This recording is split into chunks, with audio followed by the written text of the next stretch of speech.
All right, good morning, good afternoon, good night. It depends your time and your location. You are joining us today at Eastern 24. I send the by can konye chili.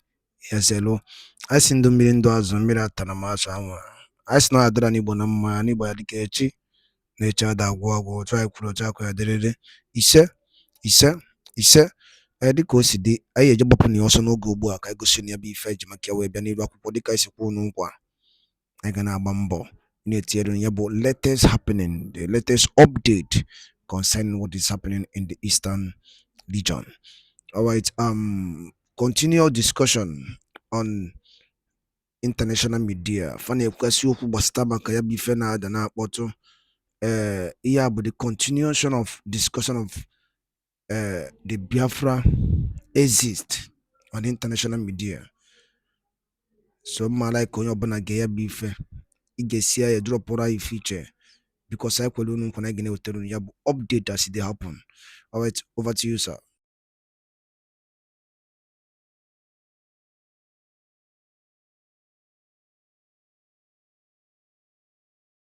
Look for a political solution, and I have always said it. I think that big hurdle, I've always pleaded, and people say that I don't need to plead, but I have always pleaded that Nnamdi Kanu is not only going to be released, it's only the timing that we should be looking out for. I think he will be released. Right. I pray he will be released, and timely enough that we can have some semblance of the tongues in the southeast. Mr. Shegun, there are some quarters of the opinion that the letter from the Nigerian army to international bodies is more like a way to stop Simon Ekpa from going on with the November 29th conference or convention Krejci organizes in Finland. Remember, he made mention of 50 million people voting in the referendum for Biafra or for IPOB. Do you also share that line of thought? I don't necessarily think so. I think that the Simon Ekpa issue is a long-standing one, and I'm not sure that the call from the Nigerian army is necessarily targeted at a particular event that is coming up. I think it's probably more than, in my opinion, I think they're even playing to the gallery to an extent. I haven't particularly taken their call seriously for one simple reason. The Nigerian army is notorious with its human rights records, in those theaters where they have been in operations trying to combat whatever forces, they might feel that they are legitimately combating. Legitimately so. But in the process of defending the territorial integrity of your country, there are rules and conventions all over the world with regards to how you treat even enemy combatants. And the Nigerian army has not been particularly, they've not painted themselves in glory. So you think that their notoriety in how they carry out their operations is going to, deter?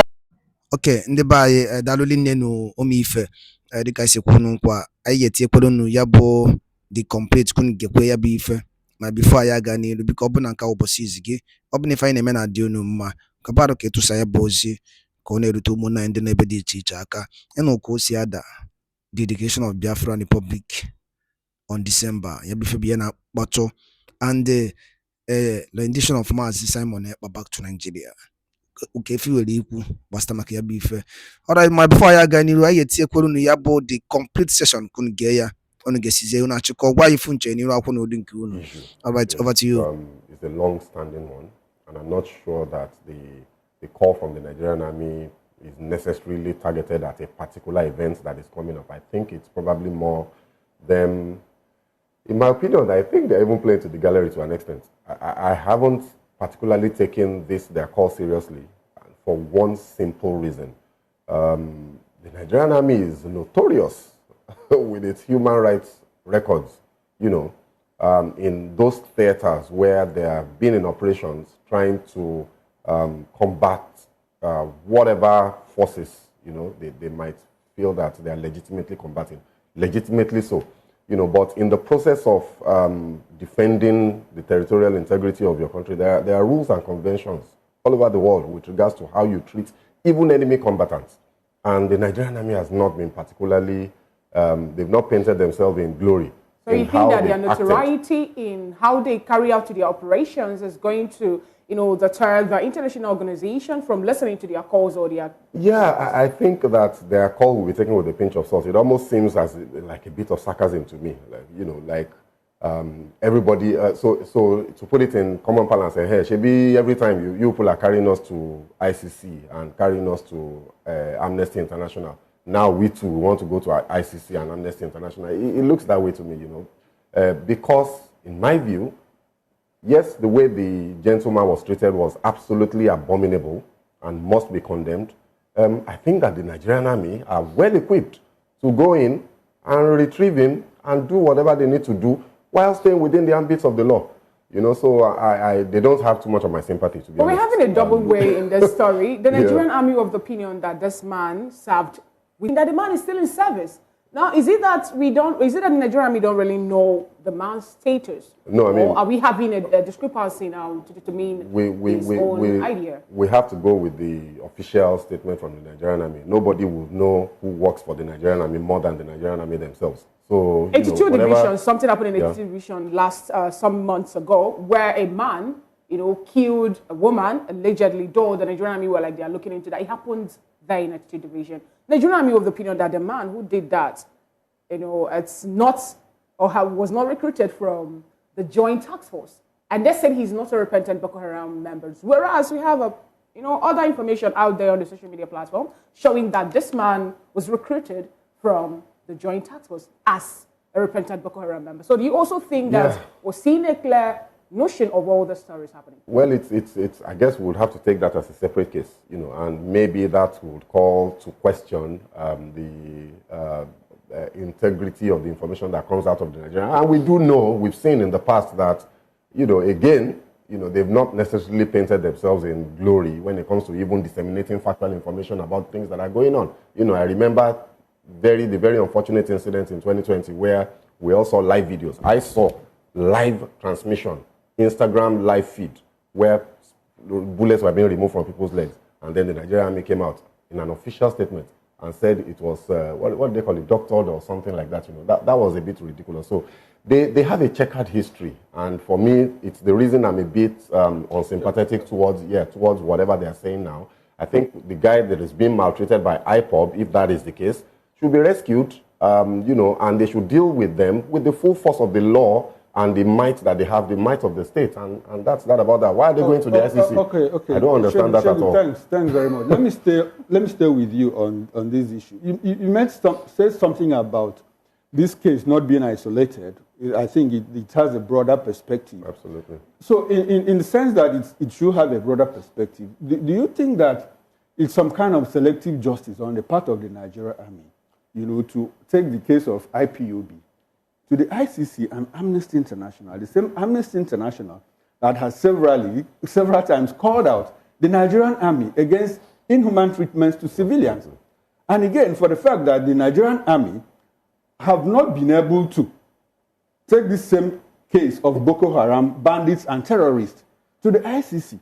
You recall what happened when Jonathan tried headlong, to decimate the terrorists. And it was like, oh, we are going to ICC because in here, Jurika, you are chief of army staff. You people are killing my people and all of that. So do you think it amounts to selective justice on the part of the Nigerian army to do one thing in this case and do another in another case in the same jurisdiction? Absolutely. I mean, I think that's part of the reason that I'm skeptical towards their call, because it's one... I mean, look, that's one single individual. One individual that is maltreated by any unlawful means or whatever is too much. You don't have to get to 2 or 3. So we have to condemn that. But my goodness, I mean, the kidnappings that are happening every day in this country, people taking ransom and then still killing the victims. Where was the Nigerian army and where was their petition to the ICC, when all of these things were happening? For me, honestly, it's ridiculous. I think that sometimes these government officials really do need a bit of reorientation. They have to take citizens a bit more seriously than they do. Does it speak to the complicity or lack of intentionality on the part of the government in fighting insecurity? Do you think should we think in that direction? Well, I mean, look, that's a bigger problem. That's a big problem that we are grappling with, and we need answers to. You know, why are the bandits? Why do they seem so powerful? ndị be anyị gwadalụli nnenu ka unu si wee wepụta oge unu wee gee ya bụ ife dịka isikwa unu nkwa na gị na-etinyelu daily update gbasata maka the development of what is happening in Eastern region and were over dị Igbo na-azọ n'iru akwụkwọ asonye nụrụsi ma egene ya kọrọ nwanne ya ka ife were ikwu n'ụdị nke gị gbasata maka ya bụ ife ndị a niile ịnụgasị n'iru akwụkwọ dị iche iche dropụra ife iche n'iru akwụkwọ on the comment section ka mmadụ ife iche ọzọ dịka ibe ya bụ ụbọchị akara aka obere oge na oge elu maka o ji ya nwata wunye aka akala obe iloro oye meji na oye ewochi ya ihe a bidoro n'obere omewo ife nchọ ikwu the reason of killing people affirm no ya ga-abụ the solution for all those things because there is one thing Maazị Nnamdi Kanu kwuru on 2017 I think or 2016 oge ejide wee lapịa he made mention of good road, good hospital, second Niger bridge, 24 hours electricity, Port Harcourt seaport ka that he will stand down. But the question now is, how far have all those things ahụ kwuru emezughị ya? Because a man na-akpagbu mmadụ si onye anyị ebe na-akwa, or a man na-apịa nwatakịrị ihe si ebe na-akwa. There is a demand, and which is for the betterment of the people, not for his own people, because all the go okay. Is a prince, all the okay. Maazị Nnamdi Kanu is living very fine, but not for the betterment of the people, of his people, but old Eastern region. You see, dozie n'ụzọ nye n'ọkụ ka ọkụ na-adị mgbe niile. The second Niger bridge, second Niger bridge, creating a good hospital, a very nice good hospital. Mana ihe niile ahụ kwuru otu abụghị ezi. Ife niile ahụ kwuru otu abụghị ezi nwanne m, otu abụghị ezi. Ọ bụrụ ya, ọ bụrụ iru wee bụrụ okwu. Okay, when this agitation starts, ife ejile ịgba aga, ife faji aga bụ play card. Freedom is all we are saying. We are being marginalized, we are being killed daily basis. We have been denied some access in the federal government. No presidency, no president from the east, no vice president. For how many years? For since, or I think after the war till now. Yes. From Southeast Chiroboda. Then why can't them consider some certain things and make peace to reign? It's very simple. It's very simple.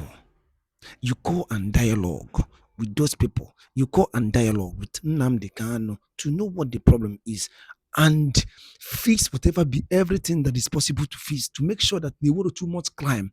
And from happiness, I don't see the happiness. So all things, these things is because open up belief things okay, you kill these people without arm. They are now carry arm now. And where you shoot, they shoot.